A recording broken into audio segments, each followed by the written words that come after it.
Hello, you're watching QPVN News. I'm Anh Tuấn and here's the headlines. General Secretary and President Tô Lâm receives newly appointed foreign ambassadors. Vietnamese peacekeepers ready for deployment. Meaningful Mid-Autumn Festival of Overseas Vietnamese. On September the 17th in Hanoi, General Secretary and President Tô Lâm hosted receptions for newly accredited ambassadors from China, Sri Lanka and Austria who presented their credentials. Receiving Chinese ambassador to Vietnam He Wei, General Secretary and President Tô Lâm expressed his hope that the ambassador will promote deeper bilateral relations and that the two countries will work together to thoroughly grasp and implement high-level agreements, better control and resolve maritime disputes based on international law, the 1982 UNCLOS.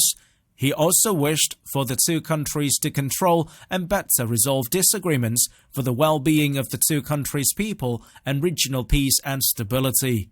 For his part, the Chinese ambassador affirmed to make every effort to effectively implement the high-level common perception and specific cooperation measures, expand substantive cooperation in various fields, and foster a comprehensive strategic cooperative partnership for the benefit of the two peoples.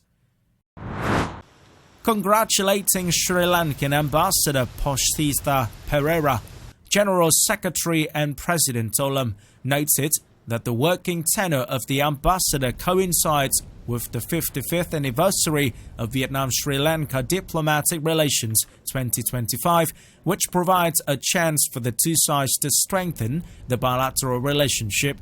He suggested that the two sides should promote political trust and increase the exchanges of delegations and meeting at high and all levels.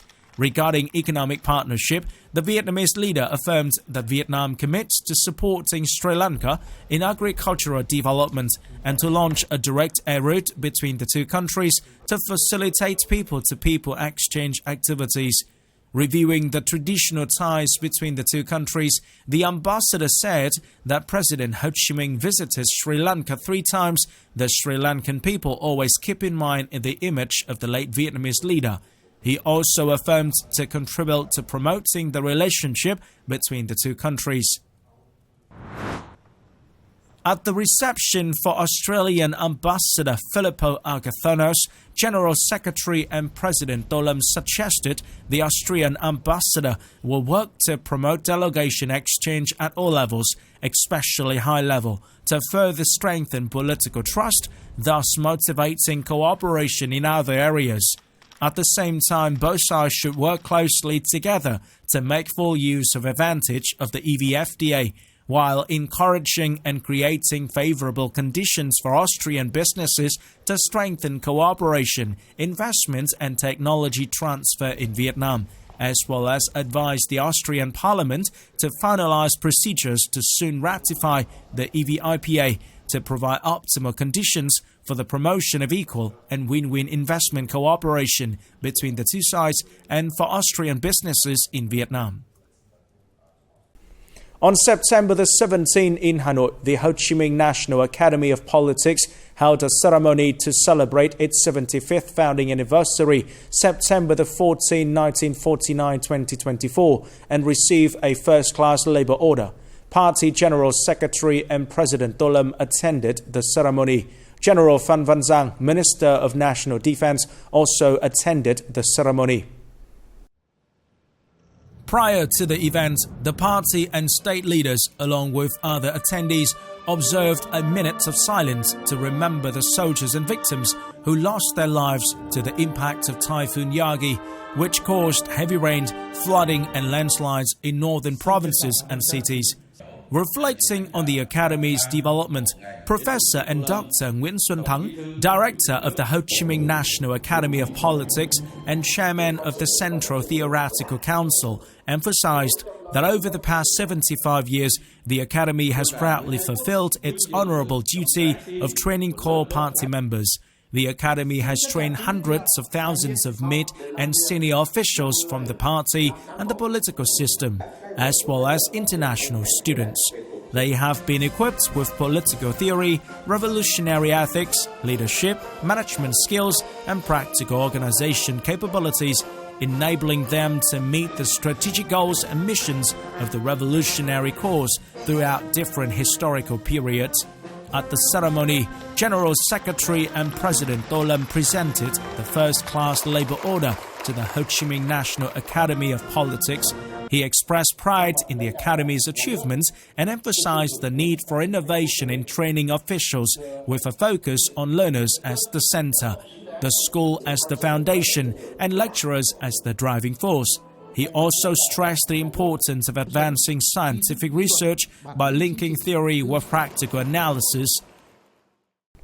At the reception for Colonel Adam Walewski and the delegation from the Military Training Center for Foreign Operations under the Polish Ministry of National Defense, Lieutenant General Phạm Trường Sơn, Deputy Chief of the General Staff, informed the delegation about Vietnam's outstanding achievements in participating in the UN peacekeeping operations, while suggesting further cooperation with Poland in this field. The delegation, on behalf of the Polish Ministry of National Defense, expressed condolences to the Vietnamese people for the great losses caused by Typhoon Yagi and sent condolences to the Vietnamese Ministry of National Defense for the soldiers who sacrificed their lives to help the people. The delegation highly appreciated the professionalism of the Vietnam People's Army in responding to natural disasters.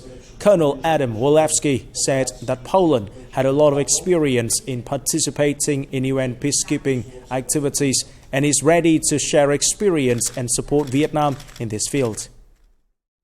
Members of Vietnam Level 2 Field Hospital Rotation 6 and Engineering Company Rotation 3 have just completed their comprehensive drills, marking the end of their pre-deployment training for 2024. At this point, all officers from both units are fully prepared, equipped with essential knowledge on United Nations peacekeeping operations, and ready to replace the Level 2 Field Hospital Rotation 5 in South Sudan and the Engineering Company Rotation 2, currently stationed in Abia.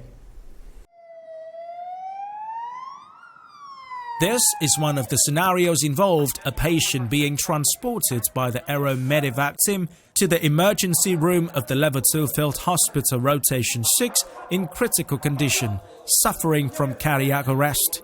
This was a newly introduced training scenario in this year's comprehensive drills, requiring a high level of skills and coordination due to its complexity and the critical time window for life-saving interventions.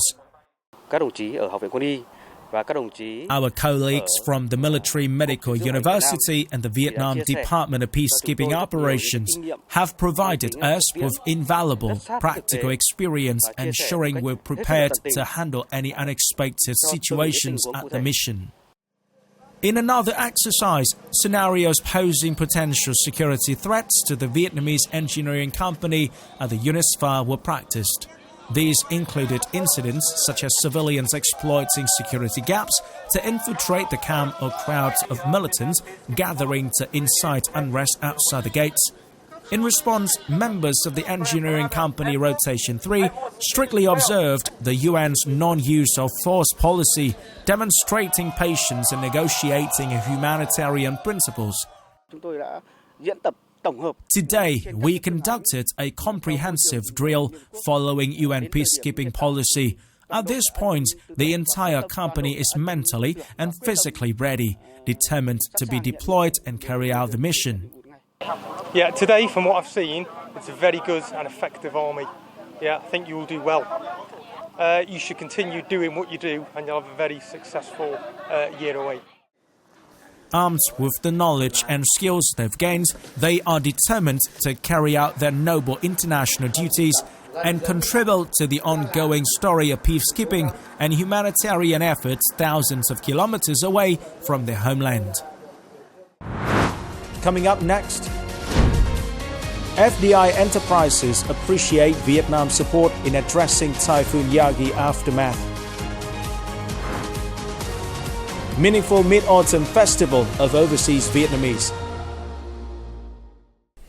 On September the 17th, Lieutenant General Trương Thiên Tô, Vice Chairman of the General Political Department, handed over nearly $1.7 million donated by military enterprises to support typhoon-hit localities. Speaking at the ceremony, Lieutenant General Trương Thiên Tô said that during the storm and flooding days, together with other forces, more than 458,000 officers and soldiers of the Vietnam People's Army and thousands of vehicles were mobilized to promptly arrive at difficult and dangerous places, taking the lead in storm prevention, search and rescue and flood relief. Besides, agencies and units of the Home Military also provided facility, goods and cash support with a total value of up to hundreds of millions of US dollars. The unit also transported 100 tons of rice provided by the government to support the localities while encouraging and helping the victims in a timely manner. These supports contributed to consolidating and strengthening the close relations between the party, the state, the military and the people. After Super Typhoon Yagi, many businesses and foreign investors positively evaluated the efforts of the Vietnam's government and local authorities in supporting businesses to overcome damage and restore production activities as soon as possible. Thanks to timely notification of Typhoon Yagi, this Republic of Korea company was well prepared to prevent the typhoon. The company was able to maintain normal production operations even during the 2 days of the typhoon.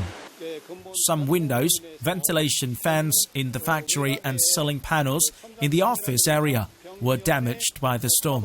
Rainwater flooded into locations around the factory. However, we had carefully prepared for typhoon prevention, so there was no significant damage. Hai Phong is one of the localities heavily affected by Typhoon Yagi. After the typhoon, local leaders came to directly assist and support enterprises in overcoming the damage caused by the typhoon. Thanks to that, 95% of the enterprises in industrial zones resumed operations on September the 10th. We will continue to update the situation, monitor, encourage and support enterprises within the authority of the Economic Zone Management Board. For proposals that are beyond our authorities, we will report to the City People's Committee to better supporting businesses. Vietnam's government have paid close attention and accompanied Republic of Korea enterprises before and after the typhoon hit. That is why many Republic of Korea enterprises admire and highly appreciate the efforts of the Vietnamese government. Most FDI enterprises express their sympathy and confidence in the recovery of Vietnam's economy after recent difficulties. In the first 8 months of this year, FDI in Vietnam continues to thrive, reaching an estimated $14.15 billion, up 8% over the same period last year. The Mid-Autumn Festival is a chance for the overseas Vietnamese community to celebrate the traditional festival together. This is not only an opportunity for families to meet and encourage each other, but also to preserve traditional culture in a community living far from home. Joining the Mid-Autumn Festival 2024 in Singapore, visitors have the chance to experience various interesting activities, including making mooncakes, decorating lanterns, making toy figurines from rice flour, and playing traditional games. I haven't returned to Vietnam for a while, so this event reminds me of home. I'm truly happy. This year's festival is designed to encourage the Vietnamese community in Singapore to join hands in preserving the Vietnamese traditional culture and language and promoting the connection with the homeland.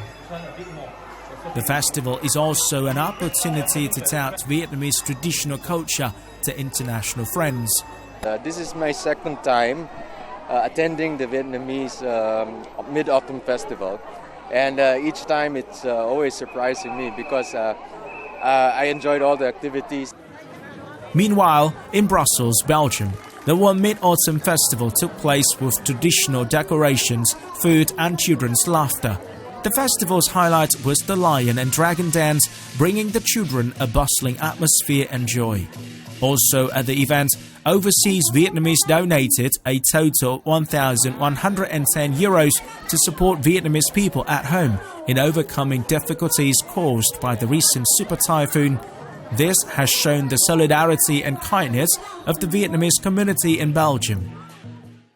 This is the end of the QPVN News today. Remember to watch our news again at qpvn.vn. Thank you for watching and goodbye for now.